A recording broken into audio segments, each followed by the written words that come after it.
All stories shared on this podcast are based on true events, but names and details have been altered to protect the privacy of those involved. This content is for entertainment and educational purposes only and does not constitute financial advice. Welcome to Closing Time with the Lone Rangers, the podcast where closing chaos becomes great conversation. I'm your host, one of your hosts, Jonathan Washburn, riding with my co-host, Andrew Rysta. Andrew, what's going on? How are we doing today? Episode 2. I'm doing well. I'm feeling good. I'm about to tell my story. Yes, sir. I cannot believe we've gotten all the way to episode 2. It's been a long, crazy journey to get this far. But here we are. Honestly, I didn't know if we were going to make it episode. So I feel like how many episodes do you think, and maybe our producer can tell us, how many episodes do you think most podcasts go? Like someone starts a podcast, how long do they go? I feel like 4 or 5? I feel like people get like 6 and start losing steam, but they'll go like 15 or so that they don't feel like failures. Because if you stop at 6, everyone's like, oh, that's pretty sad. So you go like 15 to 20. Then those last 10, you're just kind of going through the motions. Probably 15 to 20 is when a lot of them will stop, but they wanted to stop after 4 or 5. But I don't know. After 1, I feel awesome. I feel like we could go to 100, 150. We need accountability. So if you're watching our show, make sure we go past 6 for sure. Like, yes, I'm playing on 100. That sounds good, but at least 6, so we feel good about ourselves. All I know is the feedback we got after 1 was amazing. It made me feel so good. I've got so many loan officers, real estate agents, title agents that are reaching out. They're like, John, that was an amazing story. I have a story. Please invite me on your podcast. I have a crazy story that I want to share. Like we were right? People in the people in the mortgage industry, people in the real estate industry, there are so many crazy stories out here to tell that are fascinating, that are interesting. And here's the thing, like when you're talking to people, like when those of us in the real estate industry are talking to people that are outside of the real estate industry, their eyes just like glaze over. Like sometimes they don't want to listen to us. Yeah. But, and so we always have to sort of like abridge our stories and like have to speed through them. But when we actually get the time to tell the full story, it really truly is interesting. I mean, you weren't expecting, those of you out there, you weren't expecting to tune into a podcast and hear about an FBI and of the FBI and foreign drug lords, were you? I mean, be honest. Like that was pretty crazy. Legitimately, I had never heard of that in loans until you told me that story. And I work in the industry for 2 years. So yeah, it's crazy. It's pretty sick. I mean, I think your story today, I remember it. I remember it quite well. It's pretty good too. I'm excited for the people to hear it, to listen to it, and to learn from it. For loan officers that are tuning in, I'm excited for them to learn from it, so that they can, if such a situation occurs on one of their loans, that they can know what to do in that future situation. But before we get into your story, I want to talk to you. Just let you tell a little bit more of your story. Who you are. Why did you get into the mortgage industry? Why are you here right now? So tell us a little bit about your background. Why are you in mortgages right now? Yeah, I'm pretty pumped. I'm pretty pumped to talk about it. So I started selling cell phones out of college, and I had an education degree. And I didn't know really anything about sales. I was pretty naive. So like I didn't understand sales psychology. I didn't even know really that I'd ever like been sold to. Like I'd been in a place where someone was making commission off of something that I was purchasing. Like obviously I get that a business makes money when I buy, but like a sales representative, right? I never bought a car. So I was, I got offered the job at this phone company, and they told me it was 100% commission, and I really had no clue what that even meant. And it totally opened my eyes to like the world of sales. I had a really awesome guy who trained me. He was a believer. He did things the right way. He was honest with people. And next thing you know, I was like really enjoying it. And and it was just like one of those things where I knew that I wanted to be in sales and I wanted to educate people and do the job the right way. But I also knew, and this is where we talked, like the amount of work I was putting in for the amount of commission being paid per sale was like, man, I'm gonna kill myself doing this job. I remember in July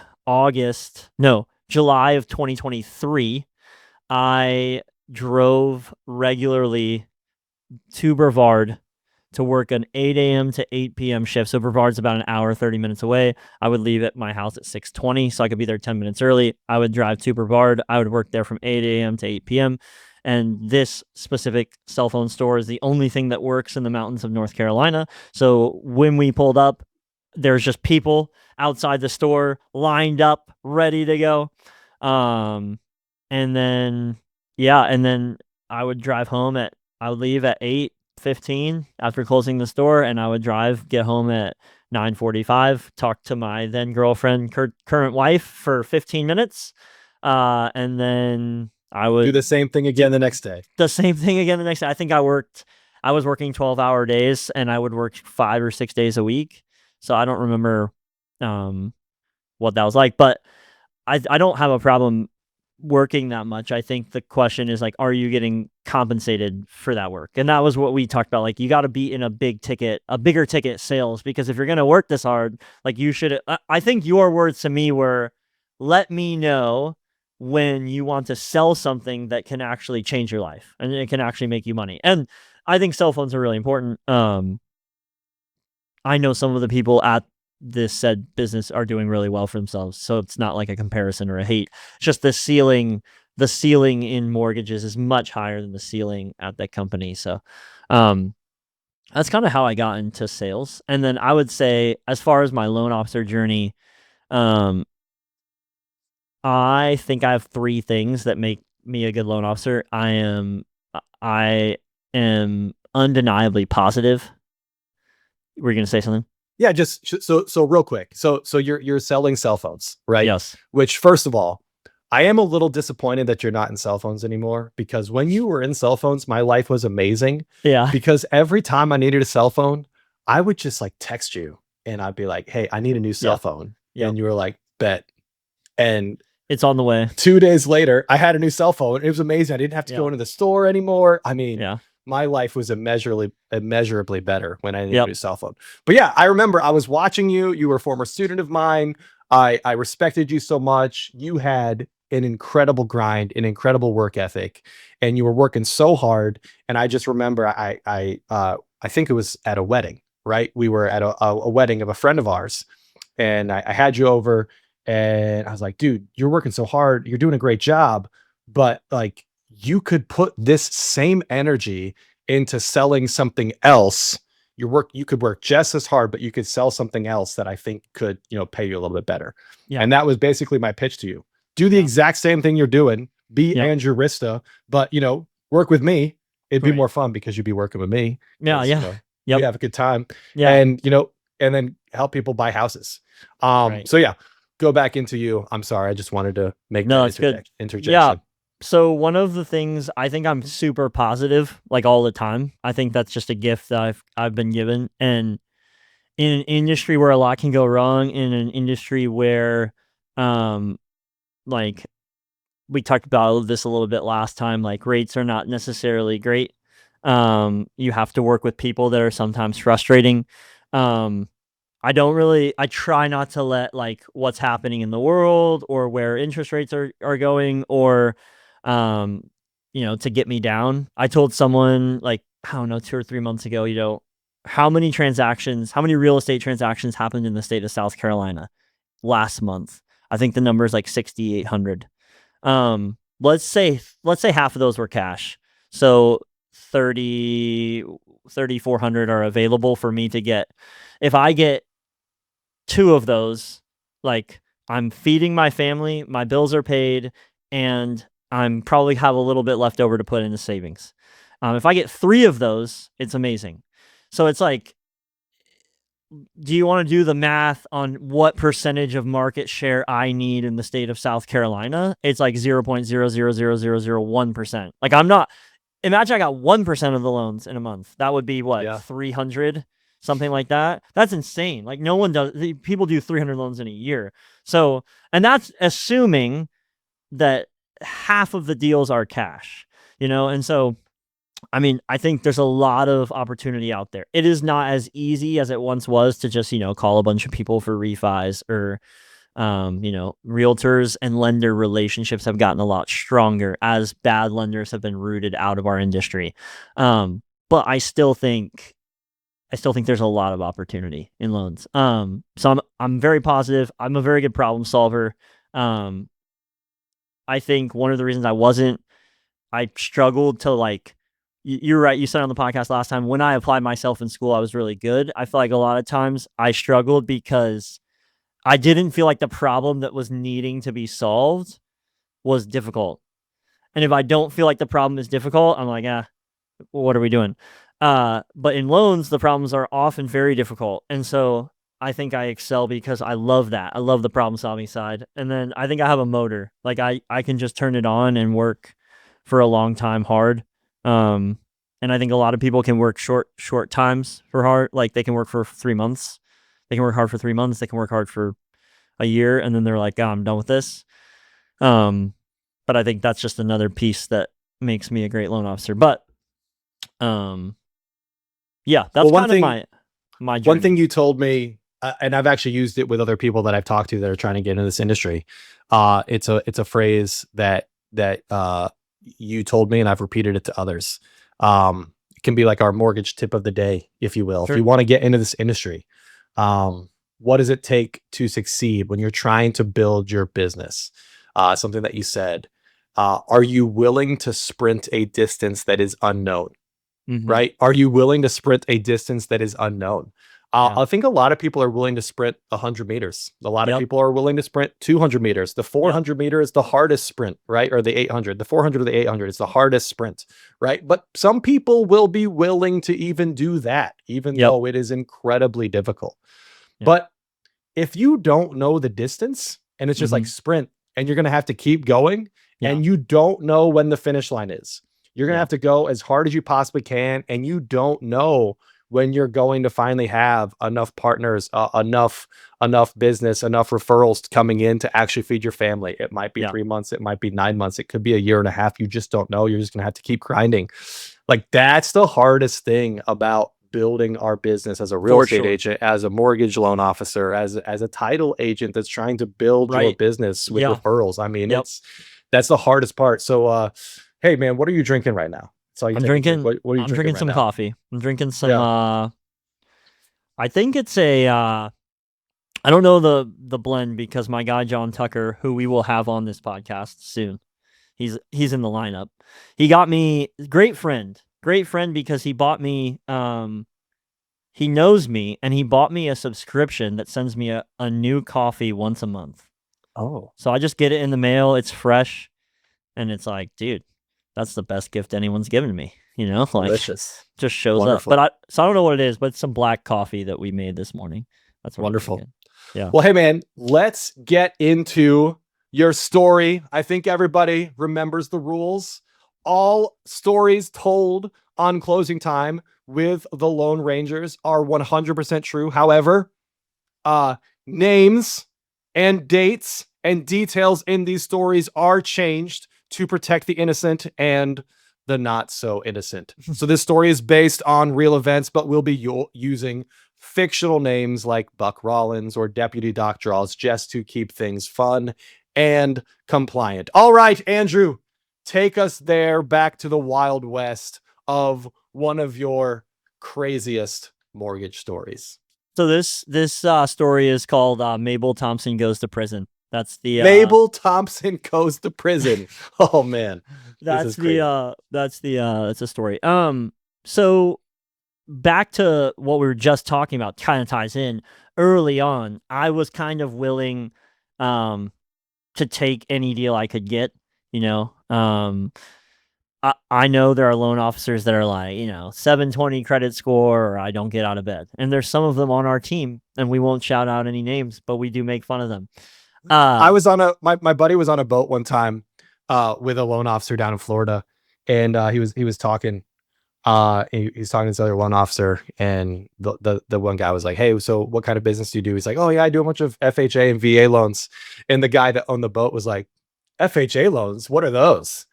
I don't touch anyone that's under an 800 credit score, conventional, 30% down." Yeah, and we were like, "Oh man, that must be nice." Yeah, So for real. Yeah, if I could wake up, get out of bed, and just turn down money, I feel like I would be in a good spot in my life. Yeah. Oh no, I don't need that money. Well, I was new, and I was willing to do any loan, and I still am, but I was more willing then. I still push. I would say I'm not gonna let a client go get a loan elsewhere, but then I was like, any lead that you sent me, it was like, okay, I'm gonna get this person like closed in 5 months. We were gonna work on their credit, and now I don't have time to be that in depth, but it's like I like send my clients emails like, hey, here's the step by step. What you learn with those clients most of the time is they don't follow the step by step.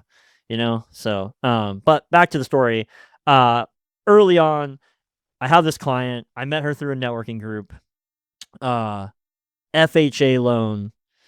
She wants to do a cash out refinance because her family, she basically paid off her house, and her family was kind of drowning in debt.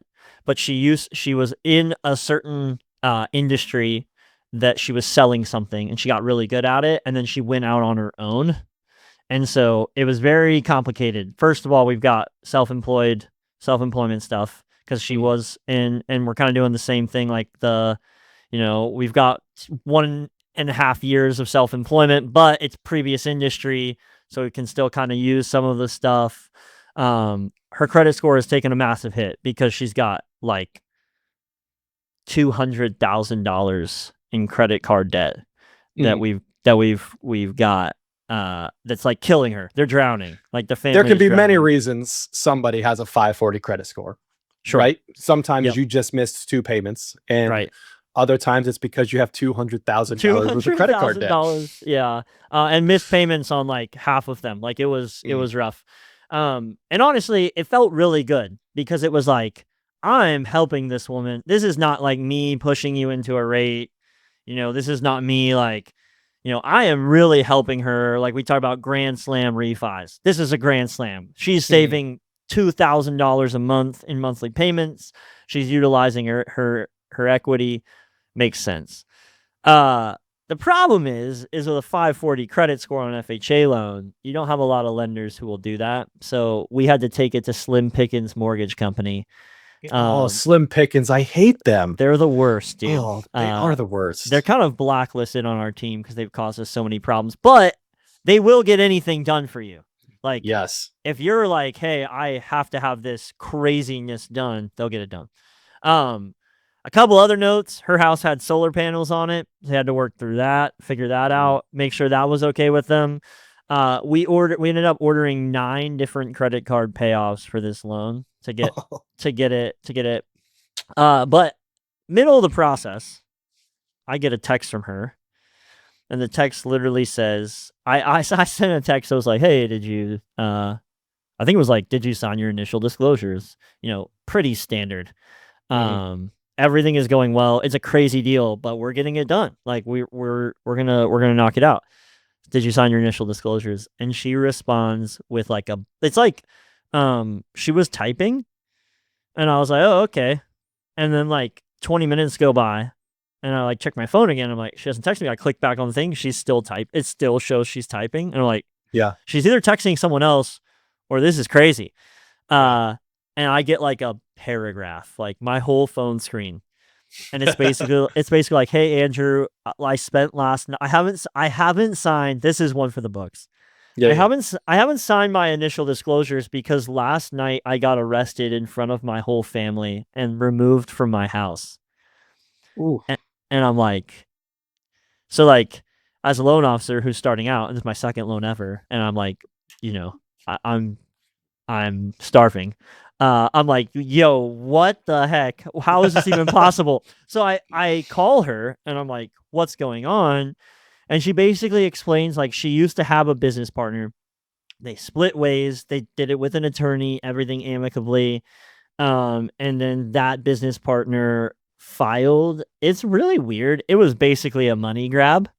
But she filed a fraud. She filed like she sued her this is weird, at the police station for like fraudulent business activity.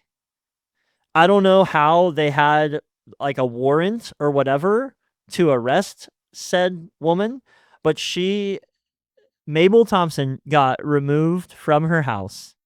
Like her family is like crying. Like this is crazy story. And she's like, I didn't do anything wrong. I have no clue why these people are here. I promise I'm not living a double life. Like I'm not like a secret drug dealer or like I'm not laundering money, you know? And so I go into like a panic as I'm like, what are the rules? Like, I know on your mortgage application, you got to click a little box that says like, I'm not in any pending lawsuits. Right. And I'm like, oh, dude, this is going to kill our deal. We're screwed. this I'm about to have to tell this poor lady that she's... Because more than anything, you care about, are you going to get that commission check? Well, yeah. I'm just kidding. I'm kidding. No, yeah. But there's like multiple things. I'm like feeling multiple anxieties. Like, first of all, I'm going to have to tell her, and this is going to break her soul because we're saving her a bunch of... Like, it's too good to be true. It's a great loan. It's a great loan. The loan feels too good to be true, and here's where it breaks down. And then, I've been a loan officer for 8 months at this point. I've closed 2 loans, or 1 loan. No, been a loan officer for 6 months. This will be my 2nd loan. And so it's like, hey, I don't know what's happening. I don't know why this is happening. We got to figure it out. Long story short, we find out that the charges have been dropped, like 2 days later, which is awesome. And it was a little rocky at the end. We closed on time. It was a little rocky at the end because if you know anything about loans and you have to get 9 payoffs, how many of those did you have to order again? Like 6 of them. It was a nightmare. Right. And so we did all of it. We get it closed. They're like thankful, super thankful. And they asked me like 6 months later if their credit has rebounded, if they could buy an investment property. And it's like, we're not quite there yet. And I don't hear from them for 2 years. And this story is continuing. It's a roller coaster story, in which I feel like I went above and beyond for my clients here. But I had March of this year, I had a stomach problem. Not really sure what it is. What it probably is that I need to stop eating like I'm 14 and start drinking that coffee. Drinking that coffee on an empty stomach and then not eating breakfast. Yes. It's pretty, it'll kill you. But I think that was a problem. So I was in the doctors for a while, went to the ER for a little bit, got out, and I'm having these stomach problems, pretty painful.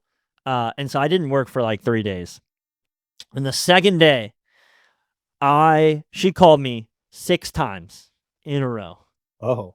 And I've never been called that many times by anyone in loans. And you're like, is she in prison again? What's going on? Is something like very bad happening? So I hadn't seen my phone for an hour because it was on Do Not Disturb and I'm just sleeping. So the only call I took over this 4-day period was this one. And I called her and she's like, hey, Andrew, the servicing company at my lender, where my loan is right now, is trying to steal my house. And I'm like, so like, you got to picture me. I'm in bed. There's just like 4 or 5 purple Gatorade bottles next to me that are empty. And like, you got the saltines on the desk, next to you, like when you're going through it. And I'm like, what? And then she starts crying. And I'm like, dude, what is happening today? Like, my body is dying. My clients are dying. So I'm like, hold on. What are you talking about? And we did something on her loan that I completely forgot we did. That I have now verified with the attorney we did it with that it is allowed, it is doable. We added her husband to the title of her loan after she closed, because he didn't have any income, and he had it wasn't like, it was tougher to do. I can't remember the exact reason. It was tougher to do it with him on the loan at the time. It might have been a credit thing, I'm not quite sure. But we just added him to the loan after the fact. And there is something in the mortgage clause of every loan that says if you transfer or sell any part of your house or property, the loan is then doable. So you can't like sell 20% of your property to someone else, right? You can't add you can't add someone to the title work to get them to assume your loan. That's not allowed. There are some assumable loans, but in this case, if that happens, the loan is instantly due in the next 30 days. It's called the acceleration clause, right? Man. So this was stressful. And she's like, you told us to do this. You told us we could do this. And like, she's like mad at me, and she's stressed, and I'm like freaking out because I'm like, we've done this plenty of times. There's no way this is not allowed to be done. So I call. So just to be clear, I want to clarify. Yep. We added husband to the title deed, or we added husband to the mortgage? Great question. We added husband to the title. Okay. Like the day after closing. Yep. We do this if you're in the industry, you're like, duh. Yep. Like we do this all the time. And I was asking some people, and some people were like, I don't know if it's legal or not, because that is what the acceleration clause says. And I'm like, oh no, please, cannot be a gray area. And so she's getting calls from the servicing department like, hey, we're going to take your house because you did this. Slim pickings. Yeah, Terrible. slim pickings. They were trying. And so I get on the phone with Clyde Redding. Clyde. Attorney at law, Greenville, South Carolina. What a guy. Mm-hmm. I hope there's not a guy named Clyde Redding. I didn't look it up. So I hope there is not a guy named... We'll add a disclaimer again, just like last Clyde week, in Redding. case there is. Yeah, if there is a guy, yeah. And he doesn't get back to me because he's an attorney and he's a very busy guy. So it's been like 3 or 4 hours, and like every it's like that feeling. If you've been in our industry, in any sort of real estate transaction, you will go through at some point one where you really you either walk into the shower and you just start crying, or you walk down your street or somewhere, right? And you're like, I might have cost this family and their 5 or 6 kids their livelihood. Like they are going to have to sell their house. Right. In 30 days, which may or may not work, or the lender's going to take their house. They're going to have to move. Like, and I'm just going through it, man. I'm like, I don't know if I can do this. Like, I'm already like the sickest I've been in 5 years. And I will never forget this phone call. It is probably the most relieving phone call I've ever received in my life. Like, Clyde Redding, attorney, calls me 12. He's clearly on his lunch break. Mm-hmm. Clearly on his lunch break. And he's like, hey man. That's what he starts with. It's like, hey man, how are you? And I'm like, not so good, man. Honestly, Clyde, I'm kind of going through it. And I'm thinking, right, like, here's what I'm thinking. There's no way an attorney who deals in the law who reads the mortgagee clause, right? Is going to let us do this. It can't be, right? Yeah. But I'm not sure. I mean, there was some craziness that happened before it too, which I don't know if we have time to go into, but basically she was like, well, someone told me that if we just get him off the title, then we'll be fine. So I paid for her to remove him from the title in an hour because I was like freaking out. I know.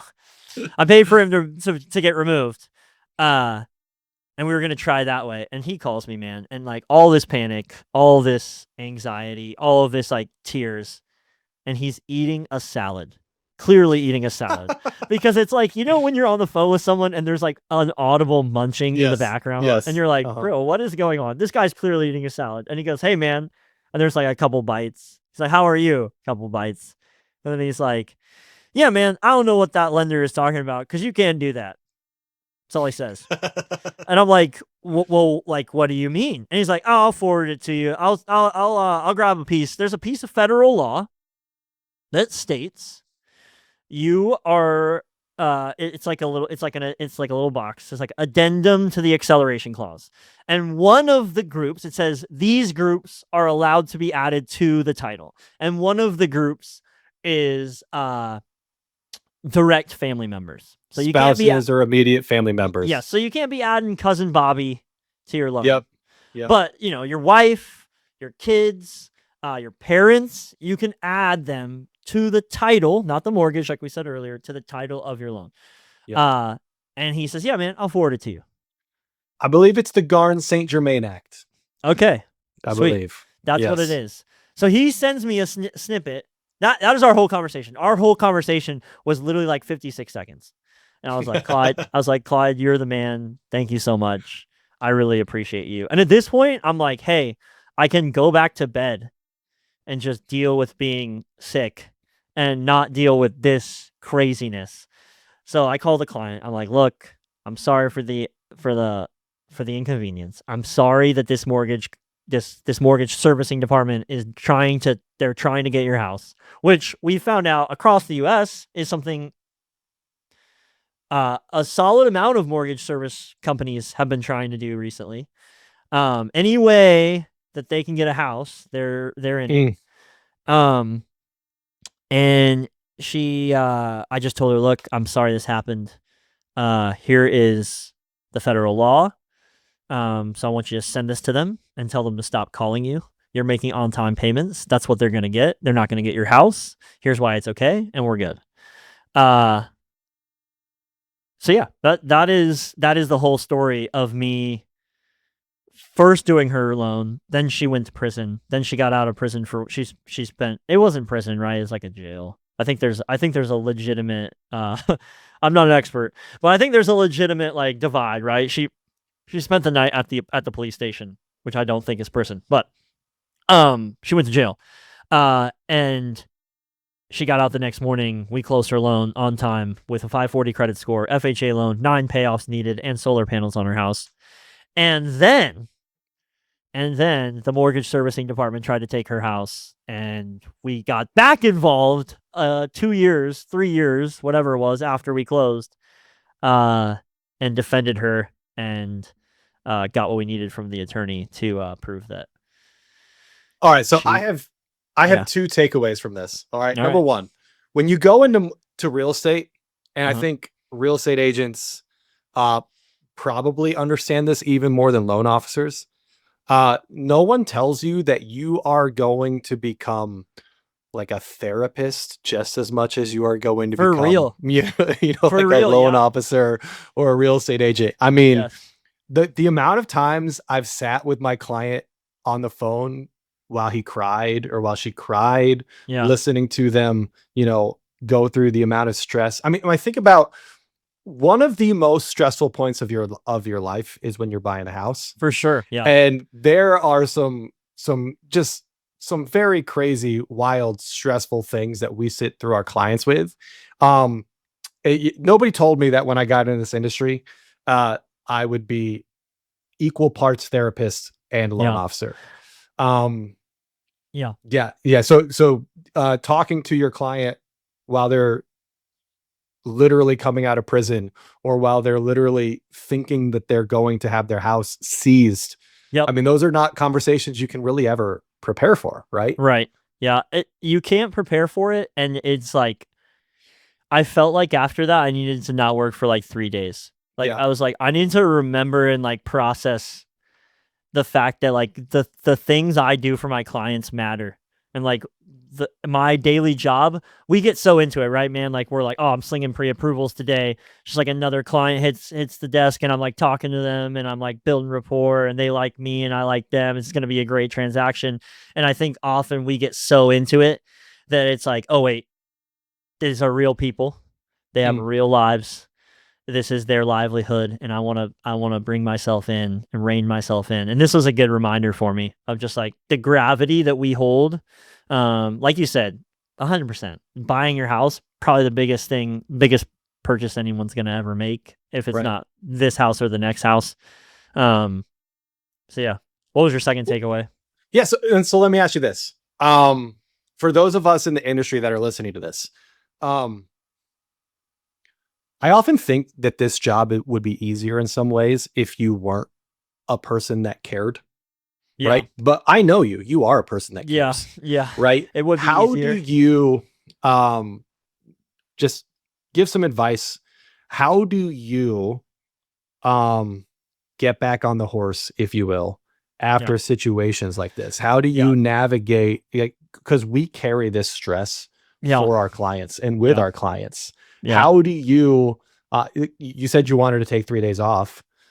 We're not able to sometimes. No. So how do you manage that in your life? Yeah, that's a great question. I think especially with real estate agents and lenders, loan officers, attorneys, people that are making massive decisions for clients, if you're listening to this, I think you have to make sure you're good. If you're not good, like that sounds so like, modern and like, oh, you got to be really good. I'm Grant Cardone, blah, blah, blah. But you have to make sure the product that you're giving your clients, like you have to be an expert. And if you don't want to be an expert, go do something else and we'll all cheer you on in whatever you do. But if you're going to handle massive transactions, be an expert, take it seriously. I remember you told me like my 7th day on the job, you said, no one's good at this job because they don't read guidelines. And so like when I was first getting started, I would just look at the FHA guidelines and I would just read them. And then I would learn things. I'd be like, oh, I didn't know you could do that. Or, oh, I didn't know, this is the rule on an ADU on an FHA loan, and you just learn stuff. And that pursuit to being an expert is what gets me to the answer to your question of if I have the confidence that I am an expert and what I am truly delivering to my clients is elite, then me calling a real estate agent is not hard to get them to work with me because I know what I'm offering you is good. I have had success because I've put in the time, and I want to be an expert and I want to grind to that. Like same with a realtor, you've got to be an expert. Same with even more so with an attorney when you're handling the law, so I would say when I go through a really stressful situation, I like to sit back and ask myself, let's look at all the loans I've done. Am I an expert?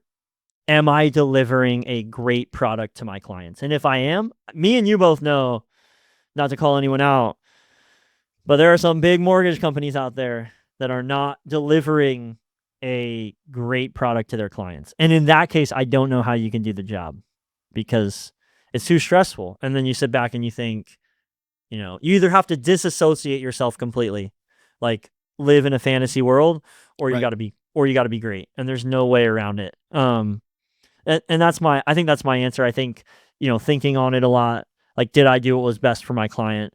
And then like, once you have that, like, it's like Chris Paul, man, he says, preparation breeds confidence and reps remove doubt. The more you practice, the more you get into something and the better you become, the more confident you can be. So yeah, I think that's my how I get through a really tough loan. It's like, did I do what's best for my client? I had a one a couple months ago that was, foreign credit, foreign income, owned a house in a different country, and we did a great job on it. We closed it 1 day late, and that like bothered me a lot. And my clients were ecstatic that I got them a loan, just because we did a great job for them. Like they didn't think they could get a loan anywhere. In fact, that client came to me 2 years before and I walked them through exactly how to build their loan so that 2 years down the road, they could qualify. And that's the kind of thing that will give you confidence. Even if like you're closing a day late, just knowing that like they're not getting a loan from a big box company. Like they're not getting, even your standard local lender, they might not be getting a loan from. So I'm not trying to like, there's a healthy balance between like confidence and arrogance. Like if you're not confident, put in the reps, and if you're still not confident, maybe it's not for you. But I don't know how you can like do the job and be like, I don't really care if I deliver a good experience for my clients. Then it's like, man, I would die in stressful times. I would fold so fast. Yeah. So yeah. Well said. Well, Andrew, thanks again for being here. Yeah, man. For joining me on this awesome podcast, for kicking off the podcast with a story that honestly, I don't know if it'll ever be topped. But we're going to try. Every week, we'll be sitting down with loan officers, real estate agents, title agents, and all kind of characters from the mortgage world to share the most ridiculous things that have actually happened at the closing table. Yeah. Next week, we will be joined by somebody else that is equally fun and cool. I promise it's going to get just as wild. So if you enjoyed today's episode, be sure to subscribe, share it with someone in the industry, and leave us a review. Until next time, I'm Jonathan Washburn, and this has been Closing Time with the Lone Rangers. Closing time. Closing. Are we going to sing? No. Are we going to sing? Not today. I know who I want to fund this loan. Are we going to sing our song? I have a lot. I mean, we have the whole song written. Yeah. I mean, is it time? I have is been it closing time? I don't think it is yet. You do have you have been referred to as the songbird of our generation. I mean, should you sing? No, I should not. Maybe sing. Next week. Maybe next week. Okay. Well, maybe next week. Well, this has been Closing Time with the Lone Rangers, where the only thing crazier than the interest rates is the stories. Thanks again for joining us. See ya.